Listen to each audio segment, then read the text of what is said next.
大停电失电，即若北部有灾情，即东部嘛有灾情。台东的小食店生意做到一半熊熊，煞无通做，无电，无得去做生意。若花莲一时银行因为停电失电，行员拢惊一条。伫宜兰部分的宜兰警告即个做胖的业者，即个胖行到一半直接就要报销。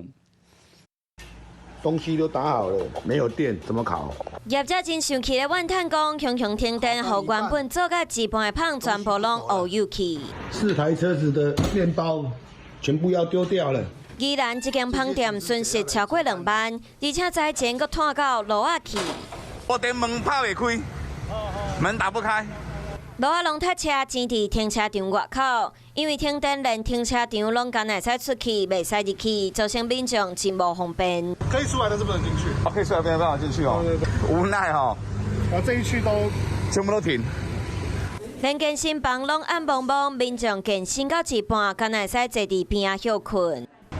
花莲的一信银行共款，因为停电，行员啥物代志拢无法度做，敢会使坐伫座位等回复。本身会有那个不断电系统会启动之后就可以正常营业。